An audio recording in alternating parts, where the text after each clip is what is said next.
안녕하세요. 지난번에 그 오브젝트 뷰에 관한 강의를 했었는데요. 그게 후디니 15로 강의를 했었습니다. 근데 후디니 16으로 따라 하시는 분들이 좀 어려움이 있다고 해서 제가 후디니 16으로 다시 데모를 보여드리려고 합니다.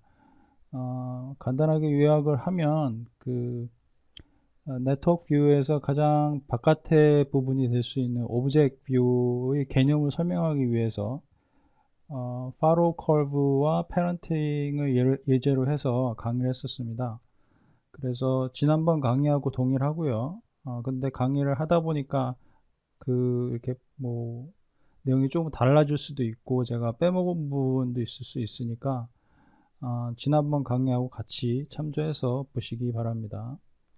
자, 일단 팔로우 컬브를 해보죠. 그래서 탑뷰로 바꿔서요.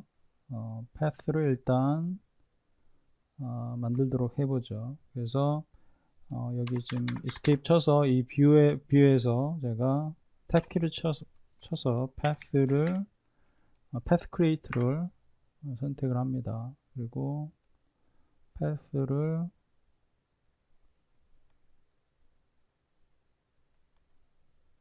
요거는 스냅을 해야 되겠죠. 그래서 스냅을 하도록 하겠습니다.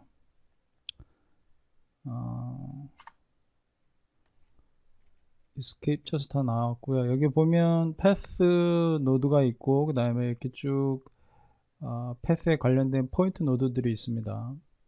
근데 이쪽 부분이 좀 샤프하죠, 이쪽에 비해서. 그죠? 그래서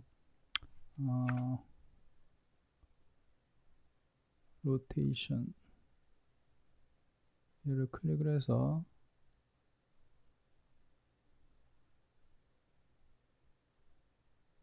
R 키를 눌러도 로테이션이 되고요. 자, 퍼스펙티브 비해서 한번 보죠. 이게 지금 예. 자, 이제 이런 거는 이 스냅 펑션을 이용을 해서 T를 누른 다음에 이 포인트 있죠. 이 포인트를 스냅을 시켜서 이렇게 하도록 하고요. 여기도 지금 평면상에 있지는 않죠. 그렇지만 저희도 예제하는 데 있어서는 그렇게 크게 문제가 되지는 않습니다. 자, 어쨌든 이렇게 패스를 만들고요. 그리드를 좀 없애고 깨끗하게 보기 위해서. 자, 여기에 이제 토러스를 만들어서 이렇게 이거를 패스로 해서 이렇게 움직일 수 있게끔 하겠습니다. 그러면 컨트롤 키 누른 다음에 토러스 누르면 이제 이렇게 가운데 생기고요. 사이즈를 좀 줄이겠습니다.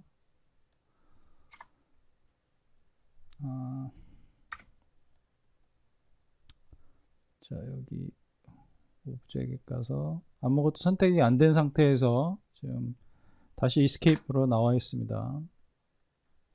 자, 이 상태에서 탭키를 눌러서 follow, 여기 보면 follow path라는 게 지금 두 가지가 있죠. 근데 우리는 후디니 15에서는 이렇게 안 돼 있었습니다. 그래서 아마 헷갈렸던 것 같아요. 어쨌든 follow path constraint을 사용을 할 거고요.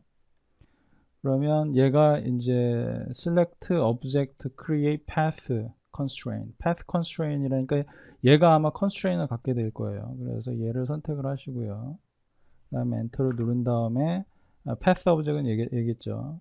path object을 선택을 하신 다음에 엔터 누르시고 look at object 우리는 없고요. lookup object도 없고요. 그래서 엔터를 계속 치시면 엔터를 두 번 치시면 이렇게 토러스가 패스에 붙고 지금 여기에 보시면 토러스 여기 지금 토러스 오브젝이죠, 그죠?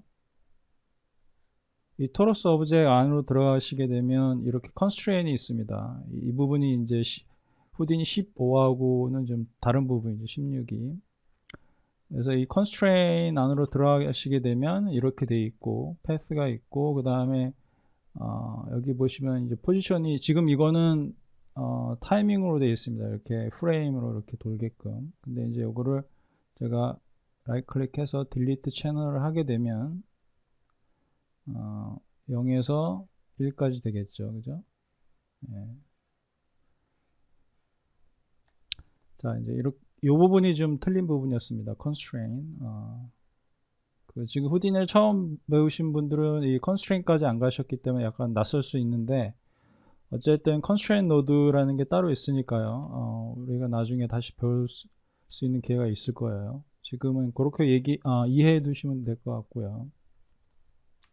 자, 이거를 하나를 더 만들겠습니다. 그래서 copy, paste, Ctrl V, Ctrl C, Ctrl V 해서 이렇게 두 개를 만들었습니다. 그러면 이제 얘도 똑같겠죠. 들어가게 되면 constraint이 있고, 얘도 이렇게 두 개로 나눠지게 되겠죠. 그죠? 자, 그럼 얘가 두 번째죠. 요 포지션을 이렇게 해서 찍은 다음에 이렇게 하면 head up display라고 해서 HUD라고 해서 이렇게 생깁니다. 그러면 제가 여기에서 엔터 키를 누르면 여기에서 이렇게 조절할 수 있게끔 되어 있습니다. 이 부분도 제가 constraint 들어가서 얘를 포지션을 밖으로 꺼내도록 하겠습니다. 이렇게 해야 일일이 들어가서 이거를 조절 안 하죠. 그죠? 그래서 얘가 위에 있는 게 지금 1이죠. 그죠?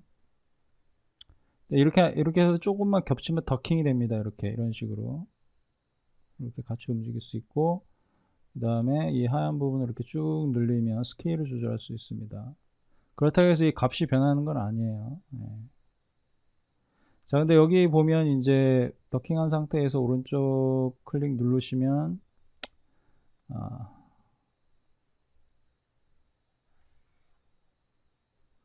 자, 오른쪽 키를 누르면 여기에 핸들 파라미터라는 게 있습니다. 핸들 파라미터가 있으면 0에서 1로 되어 있죠. 그죠?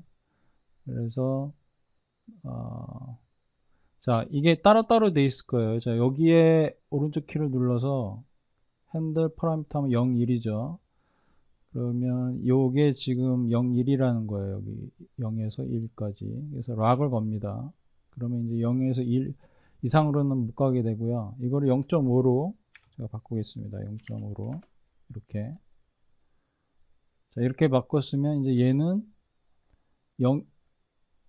얘가 0일 땐 여기고요. 그죠? 여기 0이라고 나와 있죠. 그 다음에 쭉 0.5는 이제 여기까지밖에 못 가죠. 그죠? 얘는 지금 아직까지 지금 보면 한정이 지금 정확하게 얘도 지금 아마 0에서 1로 돼 있을 거예요. 이 핸들 파라미터 가면 0에서 1, 그죠? 그래서 락을 걸어둡니다. 그래서 락을 걸어둔다는 거는 0 이하로 못 내려가게 하고 락 하이는 1 이상 못 가게 한다는 거죠. 근데 아까 우리 0에서 0.5 했으니까 여기를 0.5로 하죠. 로우를. 그러면 0.5에서 1 사이로 움직이겠죠. 얘는. 그렇죠? 그래서 얘는 요 0.5에서 1까지 가고요. 밑에 있는 애는. 위에 있는 애는 0에서 0.5, 0.5에서 1. 그죠? 다시 가면 이제 기본 포지션이 이렇게 되겠죠. 그죠? 그럼 얘가 0에서 0.5로 가고 0.5에서 1로 가고 얘가 다시 돌아가고 얘도 다시 돌아가고 자 이렇게 됐습니다. 여기까지 뭐 그렇게 크게 어려운 점이 없죠. 그죠? 자 이거를 이제 이 두 노드를 블렌딩을 해 보겠습니다. 블렌딩을 그래서 여기에서 블렌딩 하는 방법이 여기에서도 할 수 있고 여기에서도 할 수 있는데 제 경험에 의하면 이 오브젝트 네트워크 뷰는 대부분 이쪽에서 탭을 쳐가지고 하는 게 좀 더 그 유저에게 편리합니다. 여기에서 하는 것보다. 근데 이제 이런 나중에 이렇게 삽스페이스에서 이제 작업하실 텐데 삽스페이스에서는 보통 여기에서 탭을 쳐가지고 작업을 하는 게 편하고요. 좀 약간 그런 면이 있습니다. 예를 들어서 뭐 잠깐 보여드리면 여기서 이제 블렌드를 쓸 거예요. 블렌드를 쓸 건데 여기 보면 블렌드 노드가 이렇게 하나 있죠, 그죠? 이렇게 하면 이제 제가 다 연결을 시켜야 됩니다. 근데 이제 이렇게 연결시키면 제가 하려는 게 이런 건데 이게 좀 제가 원하는 대로 지금 잘 안 돼요, 이게. 그래서 따로 셋업을 해줘야 되는데, 어쨌든 간에 이 블렌드 여기에서 셋업을 하는 것보다 여기에서 셋업을 하는 게 더 편리합니다. 그걸 한번 다시 보여드릴게요. 그래서 이 블렌드 보면 여기 두 가지가 있죠, 그죠? 아까 여기서는 한 가지밖에 안 나타나는데, 어쨌든 블렌드 패런팅하고 블렌드 컨스트레인이 있죠. 우리 이거 할 때는 컨스트레인 옵션을 썼었죠. 바로 컬브 할 때는. 근데 여기서는 패런팅을 씁니다. 블렌드. 자, 그러면 이제 얘가 패런트 오브젝트를 선택을 하라고 해요. 그러면 제가 얘하고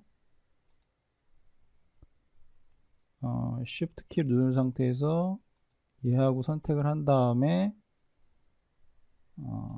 엔터 키를 누릅니다. 그러면 여기에 이렇게 블렌딩이 생기죠, 그죠? 아까와 똑같이. 근데 특징이 뭐냐면, 첫째가 이제 이렇게 헤더 뷰를 자동으로 이렇게 생성을 해요. 얘가 이렇게 보면 이 다킹이 안 되어 있네요, 그죠?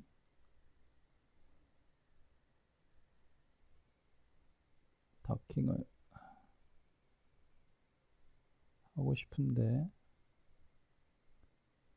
네, 다킹이 됐습니다.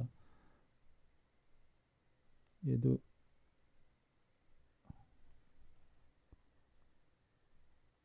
올려서. 자, 그러면 이제 얘 같은 경우에 보면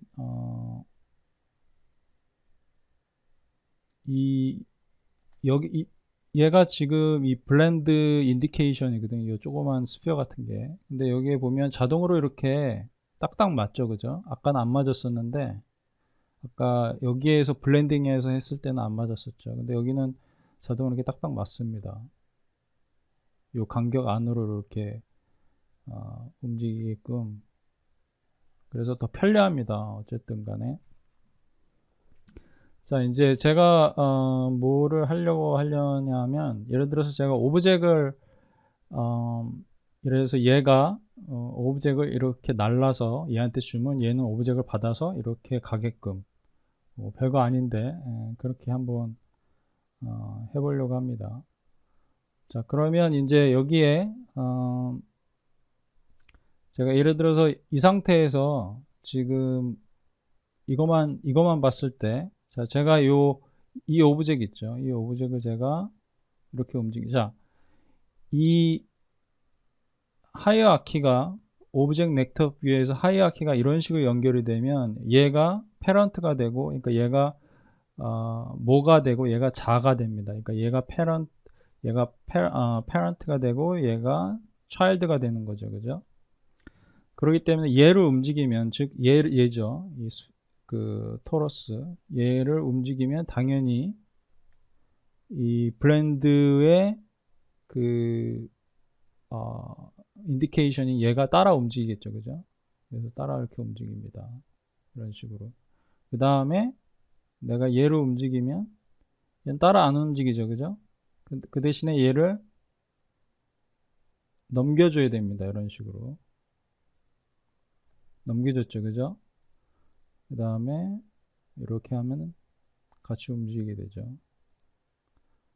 자, 얘 움직이려면 어떻게 돼요? 다시 얘로 가야 됩니다. 그래서 이렇게 돼야 되고요. 그 다음에 이렇게 움직이게 되겠죠, 그죠? 자, 요 관계가 약간 복잡하죠, 그죠? 예. 왜냐하면 지금 패런팅 관계에 있는 데다가 컨스트레인까지 묶여 있기 때문에 요거는 플레이를 한번 해보시면 좀 이해가 가실 거예요. 자, 그러면 여기에다가 제가 스피어를 이렇게 하나 만듭니다. 그래서 스피어하고 박스 만들어요.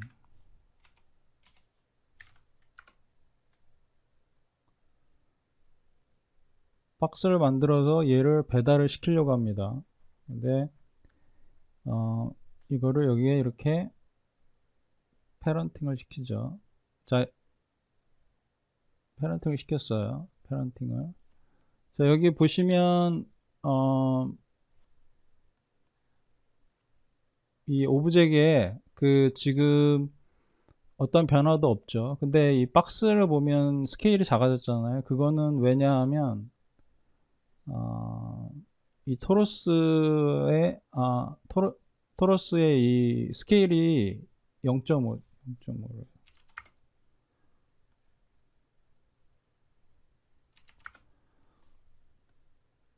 0.5로 됐기 때문에 얘가 그 영향을 받습니다. 이 로컬 스페이스로 가는 거죠. 그렇기 때문에 예를 들어서 얘가 1이었다면 원래 Y를 누르고 이렇게 따를 수 있습니다. 그러면 이제 원래 크기로 돌아오죠. 그죠? 이 상태에서 이제 토러스 얘를 0.5로 줄이면 같이 줄어듭니다. 참고로 하시고요. 그러니까 사실은 요 오브젝트 네트워크 뷰라는 것은 사실 이게 다 컨테이너입니다. 컨테이너라고 보시면 돼요. 지금 이번 시간이 오브젝트 뷰에 관한 거기 때문에 이렇게 작업을 하는 거지. 사실은 예를 들어서 스피어라는 거를 만들어서 이 안에 들어가서 사실은 이 안에서 다 모든 거를 작업을 하게 됩니다. 마운틴 서베라든지 이런 식으로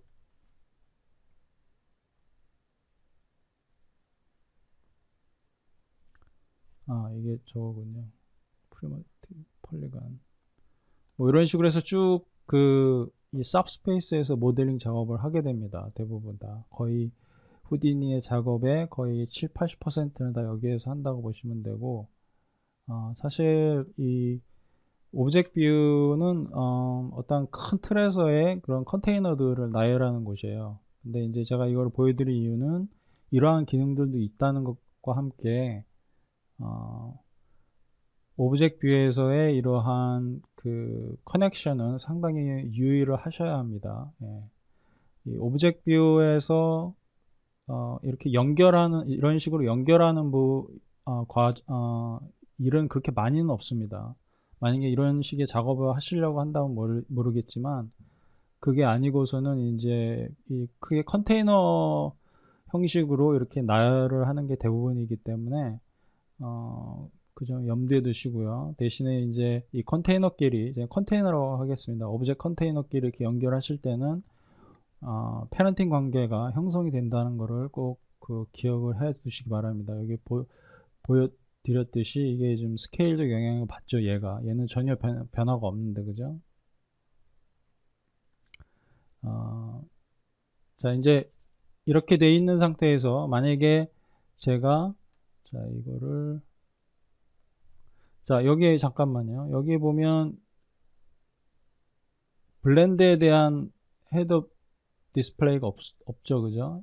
여기를 누르면 이제 얘에 관련된 것만 나오고 얘를 누르면 두 개에 관한 게 다 나오기 때문에 내가 얘만 치면 이제 없는 거죠. 근데 만약에 항상 나타나게 하고 싶으면 여기에 이제 오른쪽 클릭을 해서 persistent라는 것을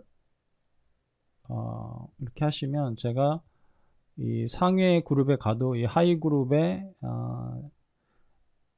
헤드업 디스플레이가 계속 나타납니다. 참고 알아두시고 설명한 김에 이제 예를 들어서 제가 이거 디스플레이를 끌 수 있잖아요. 그죠?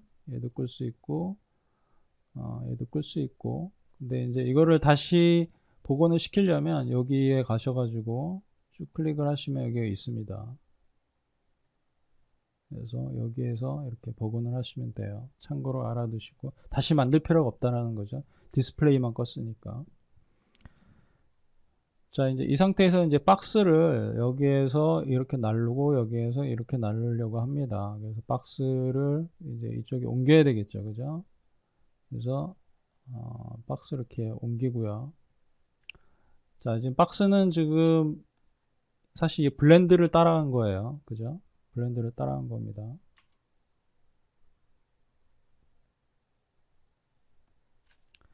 자, 여기에서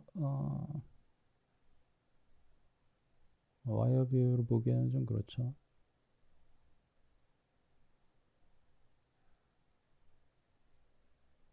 네, 그냥 이렇게 하겠습니다. 자, 그러면 이제 그 얘를 이렇게 움직이면 박스가 쫙 옮겨지고, 그 다음에 얘를 바꿔줘야 되겠죠. 그죠? 윗을 바꿔주고, 그 다음에 얘를 가면 이렇게 박스가 전달이 되겠죠. 그죠? 박스가 항상 이 중간에 있게 하고 싶다. 그러면 요거를 블렌드죠. 요게 블렌드를 가운데에 놓습니다. 이렇게 이런 식으로 0.5 가까이에. 그 다음에 얘를 움직이게 되면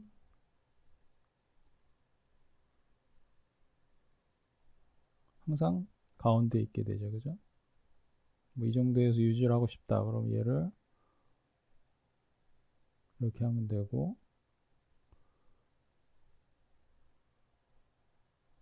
이렇게 하면 되고.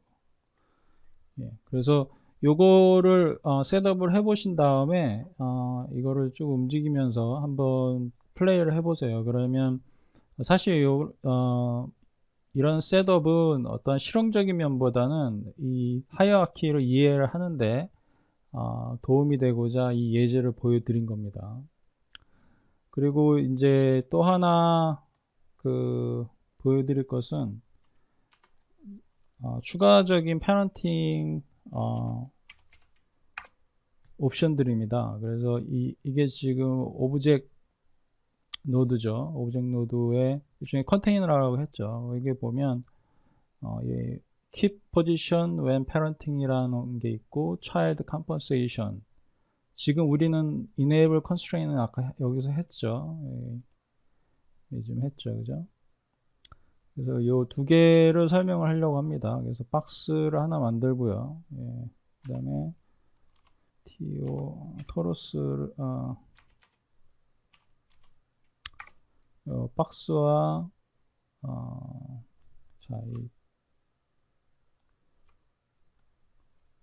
그리드를 키고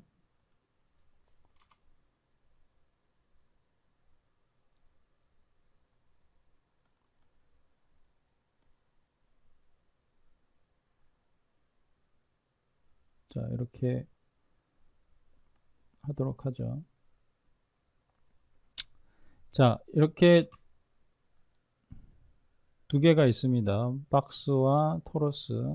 자, 그러면 보통은 이제 이런 식으로 작업을 해서 안에 들어가서 박스가 아니고 무슨 뭐 헤드, 뭐 바디 아니면 뭐 여러 가지 플레인 1, 플레인 2 뭐 이런 식으로 작업을 할 수 있겠죠. 근데 어쨌든 저희가 지금 하는 것은 뭐냐면 이 컨테이너들끼리의 패런팅 관계에 대해서 두 옵션을 기준으로 좀 설명을 하려고 합니다.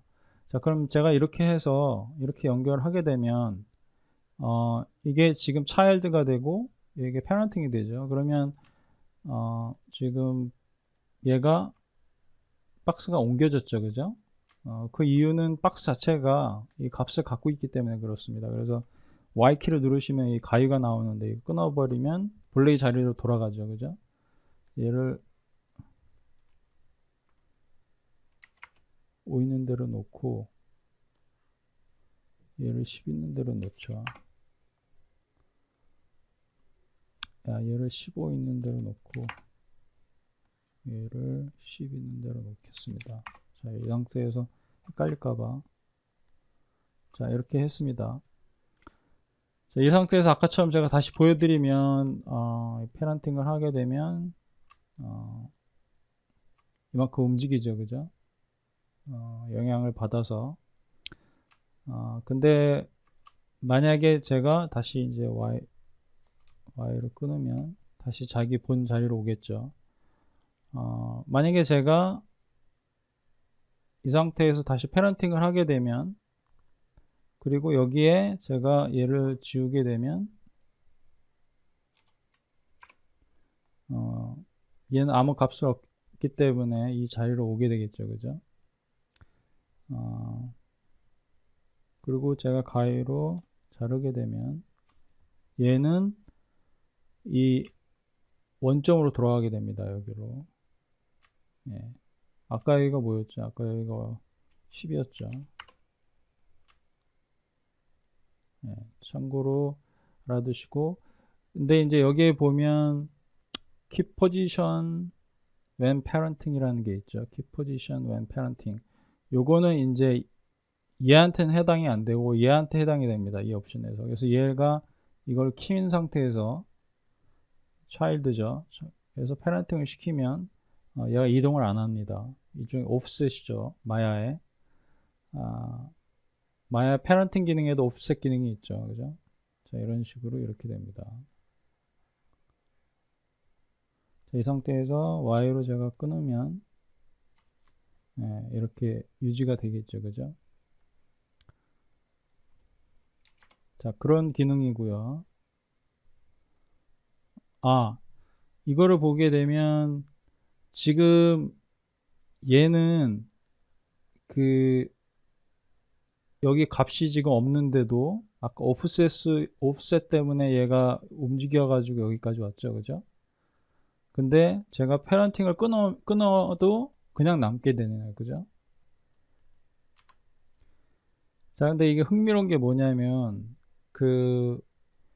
사실은 이 값으로 치면 얘가 여기 있어야 되잖아요. 그죠? 근데 이제 옵셋을 통해서 이 옵셋 기능을 통해서 패런팅 된 상태에서 쭉 움직이고 나서 제가 얘를 끊었을 때 지금 여기에 남게 되죠. 그죠? 그래서 만약에 여기에 있는 이 값대로 얘가 그 위치로 가고 싶다 그러면 여기에 되겠죠. 그죠? 그럴 때는 여기 보면 modify free transform 이라는 게 있습니다. 여기에 옵션에 보면 reset free transform 이라는 게 있습니다. 그러면 이게 원래 이 값에 맞는 위치로 이렇게 돌아가게 됩니다. 그리고 컨트롤 Z에서 다시 언도 한 다음에요. 여기에 보면 만약에 지금 이 박스 위치가 지금 여기하고 틀리죠. 그죠? 10은 맞지만 그러면 이 Z축의 이 값을 정확하게 여기에 나타나게 하기 위해서는 여기 두 번째 extract free transform 이라는 게 있습니다. 그럼 이걸 누르시게 되면 정확하게 이 위치가 지금 나타나게 되는 거죠. 이렇게. 예. 피지컬한 이제 여기 보시면 이렇게 Z축이 움직이죠. 그죠? 여기 값이. 자, 참고로 알아두시고요. 상당히 중요한 내용이니까 알아두시고 자, 그러면 이제 child compensation이 있죠. 요게 좀 약간 헷갈립니다. 일단 제가 이걸 끄고 자, child compensation은 요게 keep positioning when parenting은 이 child에 해당되는 기능이고요. child가 됐을 때 이 child compensation은 이 parent에 해당이 됩니다. 그래서 parent 옵션에 이걸 쓰게 됩니다. 보통. 자, 그러면 제가 이렇게 패런팅 했습니다. 자, 이해를 돕기 위해서 얘를 일단 0으로 놓죠. 그러면 이제 일치하게 되겠죠. 그죠? 패런팅 다음에 옵셋이 없으니까 일치하게 되니까. 자, 이 상태에서 제가 얘를 움직이게 되면 당연히 같이 움직이죠. 그죠? 패런팅 되어 있으니까. 근데 제가 만약에 이 토러스에 child compensation을 킨 상태에서 제가 움직인다고 쳐요. 그러면 이 child인 박스는 움직이지 않습니다. 자, 움직이지 않죠. 대신에 이 박스로 가보시면 이 값들이 이렇게 오프셋 값들이 있습니다. 이게 오프셋 값이에요. 즉 여기하고 여기 차이의 값을 얘기합니다. 그러니까 월드 코디네이트이 아니라 로컬 코디네이트, 그러니까 요 사이에 얘와 얘 사이에 거리를 나타내는 값입니다. 정확하게 여기를 기준으로 해서 나온 위치가 아니라 얘를 기준으로 해서 나온 위치입니다.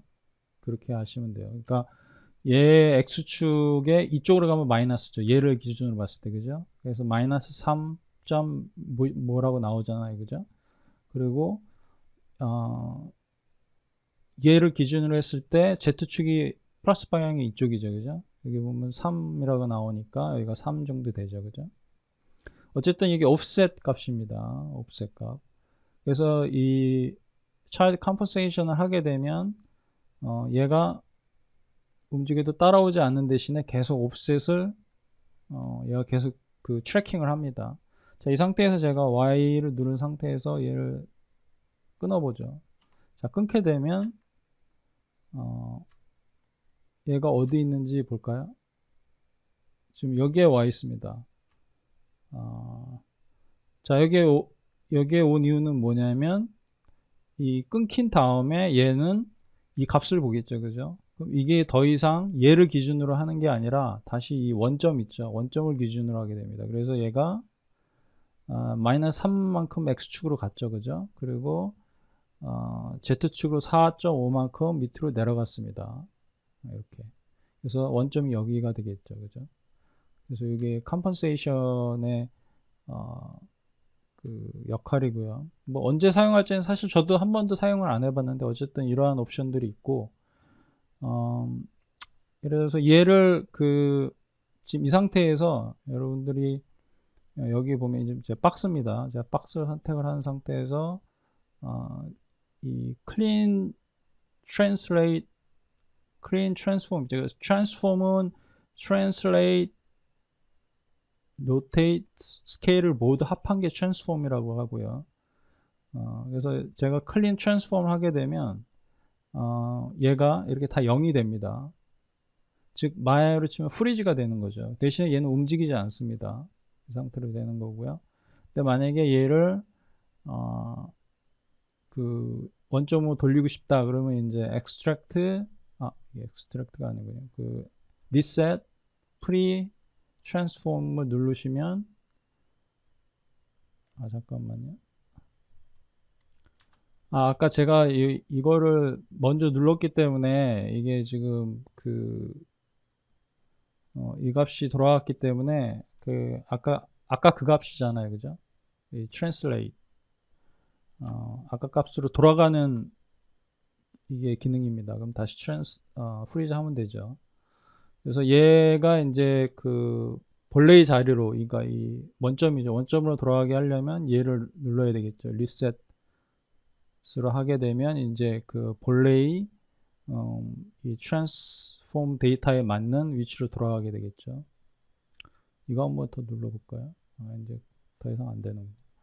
어쨌든 지금까지 제가 설명드린 것은 이 두 옵션에 대해서 이 페런팅 관계 이거에 대해서 제가 추가적으로 좀 설명을 드렸습니다.